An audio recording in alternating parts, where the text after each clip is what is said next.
Welcome back, everyone, to the Roman Show. And as you know, we love to feature bands that perhaps you haven't heard of yet, but you will soon. And I'm really proud to have this band right now on the program because they're right here from my backyard, Miami, the 305. And that is AVAT. And we're lucky enough to have the band available with us this episode. And I'm talking about Roland, the vocalist, Jonathan, the bassist, and Demetrius, the guitar. We got all three members of AVAT joining us on this program. Boys, thanks so much for your time, man, and appreciate you coming on. Absolutely, thank you. Good to be here. Well, you know, Justin, I was just talking to you prior. It's so great to have a band here in Miami because when people think about Miami, you know, they think about the parties, the twerking, the Miami beaches, and the drinking and all that stuff. But it seems very, very, very long time ago, we had a metal scene. You know, we had that couple of clubs down here that, unfortunately, for whatever reason, they're not around. But hey, you guys are a part of now this perhaps a new generation of metal in Miami. And perhaps we could get this a little bigger instead of us going up north all the time. So watching some live concerts. So thank you for that. But guys, excited to have you on here. We know that we have your single out, Dead or Alive, available for streaming right now on Spotify and the other streaming services, and of course on YouTube. So first and foremost, man, how did you come up with this concept of AVAT, knowing that where we are right now in Miami, Florida? Well, AVAT is an acronym, for a victim, a target. We came to the decision of making that change to finalize the band, as it is now. And really, we really enjoy metal. We enjoy all aspects of it. Even thrash. We love the the earlier screamo days. We like the alternative metal. So for us, it really was a no-brainer to be in music together. When we started this, we had more hardcore vibes. I'd say that'd be fair to say, right, guys? Yeah. 100%. And today, we just realized that we enjoy being more progressive, more. I mean, as individuals go, we all listen to different things, and we want to make sure that we put our footprint on everything, our thumbprint, and just have that style. And no doubt about that. One thing I saw here, seems you're back in October, a year ago, you guys are performing at a place called Teas and Pots. Is that right? Is that the name of the place? Teas and Poets. Teas and Poets. Teas and Poets. Yeah, Teas and Poets. So, how? So with the name of Teas and Poets, right, and then you put in heavy metal in there, it was this.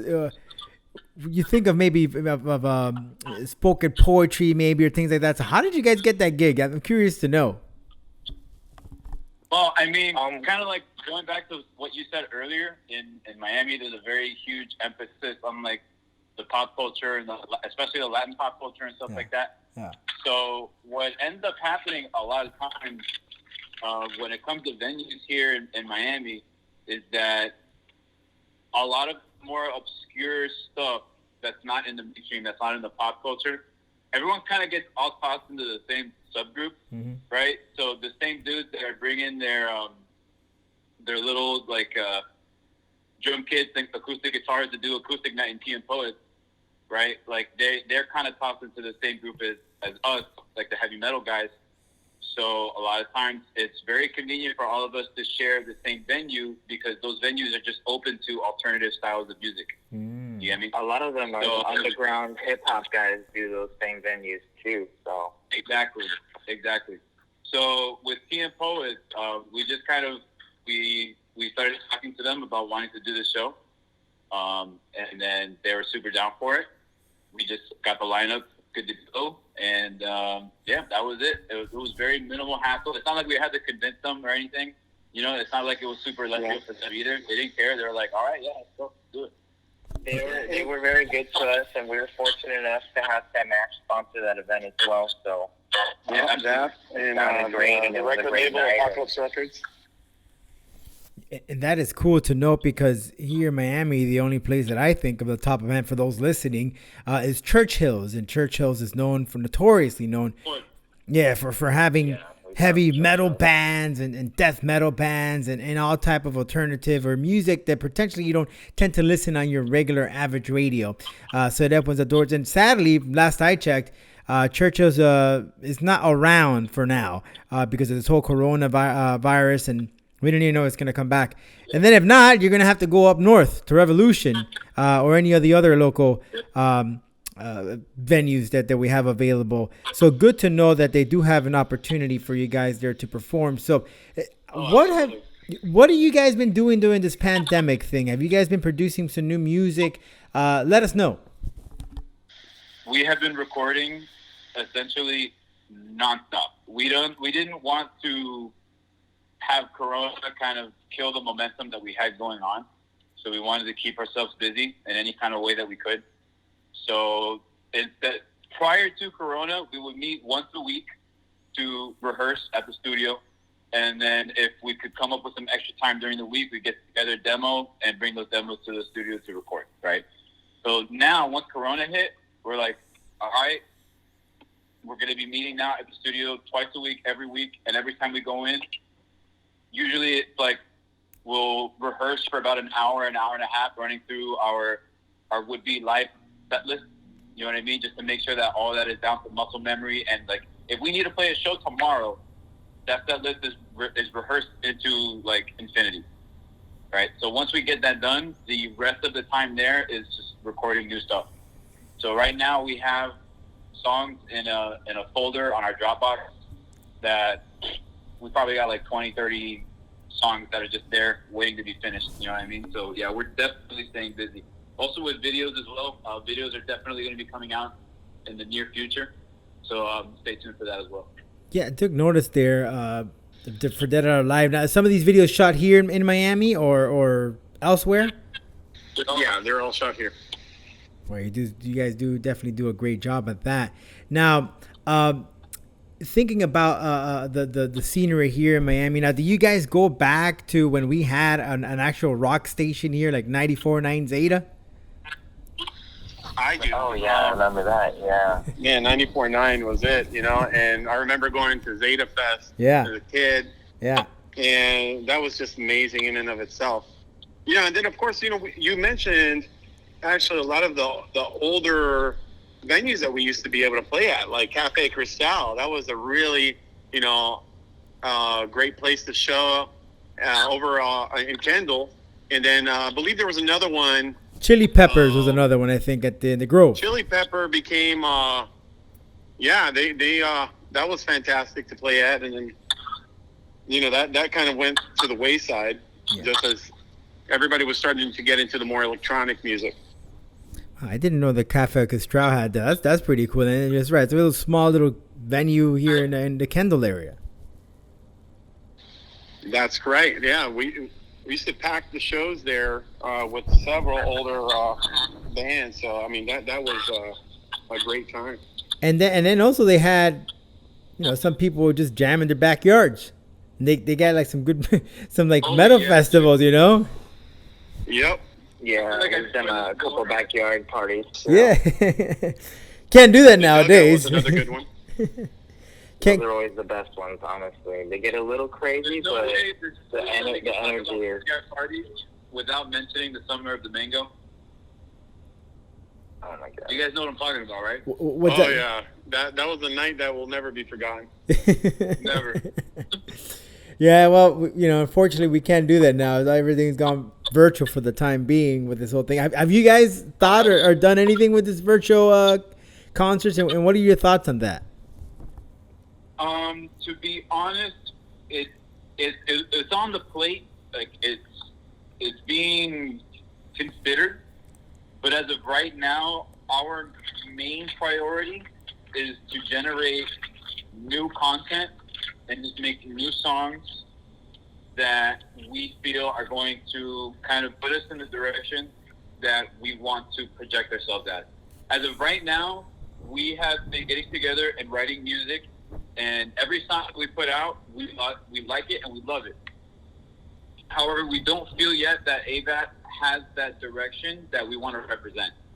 So all of the songs are kind of like representations of different pieces of our writing abilities, right? But we still really, really want to find a niche sound that is AVAT, and then push that out to you guys. So until we do that, we kind of don't really want to focus on anything else. So private to AVAT, I mean, were you guys in other bands? Were you guys involved with musically? I mean, were you in a school band? I mean, tell me a little bit about yourselves and your background before AVAT became what it is right now today. Well, I think we all were in bands in high school. You were in high school band, right? I did the high school. Yeah, I was in high school bands, and I had bands outside, and I played for the rock band at school, and had a couple of the high school, metal bands and stuff, where you record maybe one song and then you hear how bad it is and never do it again.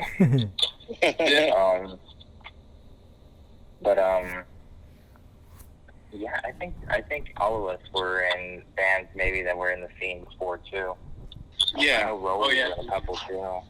Yeah, I was in Handgun Romance. They were pretty big in the scene way back in the mid 2000s. And then from there, I moved around a bit. Went to Tampa, was in a couple bands over there. Got into, it was a power pop project at that time, and it was pretty cool. We went and recorded an EP over in Nashville, Tennessee, so that was an endeavor. Cool. So, we've definitely had some history. Now, have you guys gone back and maybe shown some of your work to your previous band teachers? And if so, what were the thoughts or the reaction? Oh, yeah, dude, for sure. Actually, my middle school business teacher follows me on Facebook. And, whenever he sees me posting my stuff, he's just like, yo, this is sick. And I'm like, thank you. Bro, if it wasn't for that guy, man, I promise you, I wouldn't be the musician that I am now. He was such an awesome dude. That is where I kind of got my start with music. I started learning how to play guitar when I was 12, and then by the time I was 14, I had played a show at Tobacco Road with a bunch of other kids. Wow, Tobacco Road. He just gave me the opportunity to practice. As far as a teacher, he didn't teach me anything. He didn't teach me a single thing. So whenever I wanted to come in and practice, he would lend me his own office. He would just give me the keys to his office and be like, hey, you want to practice in here? Have at it. Give me the keys and you're done. That was cool. That was it. The guy was the man. Now, have they checked you out in person performing, teachers like such?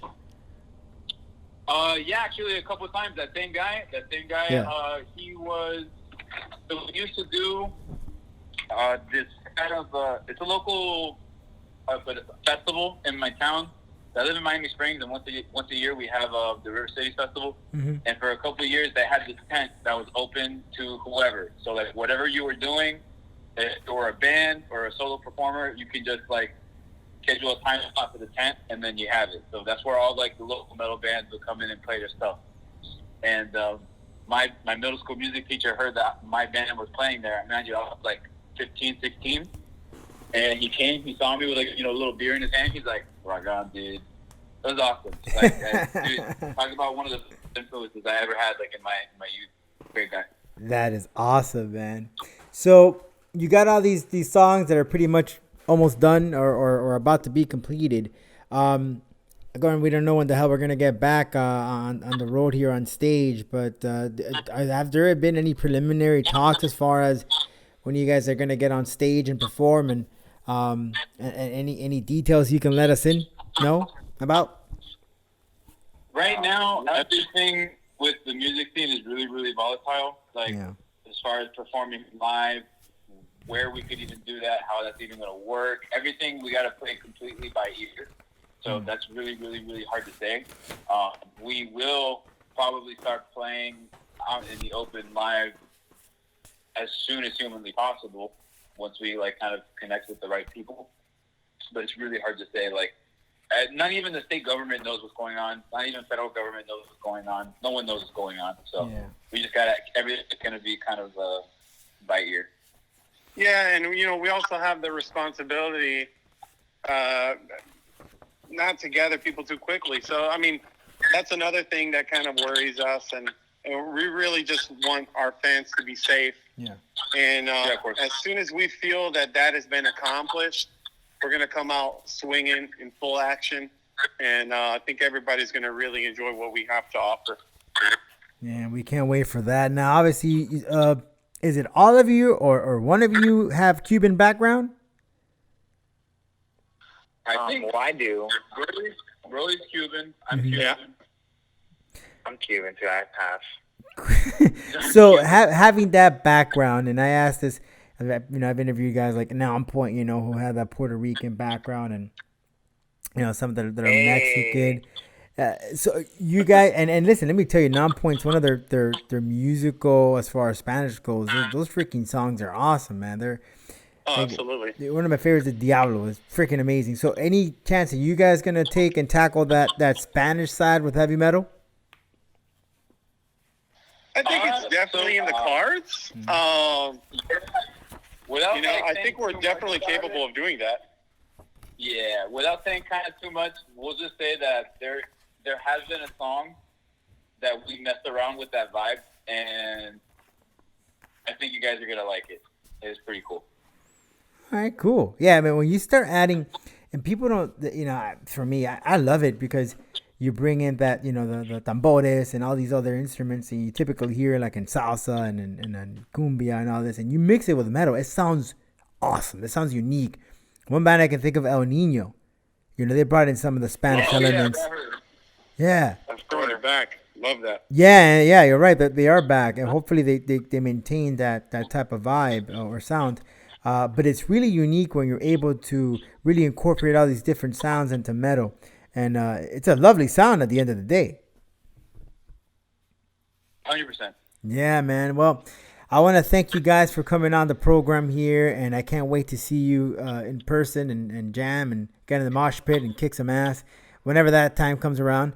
But in the meantime, I'll do that in my living room here on my own. That's what I've been doing because you can't mosh pit anywhere. Hey.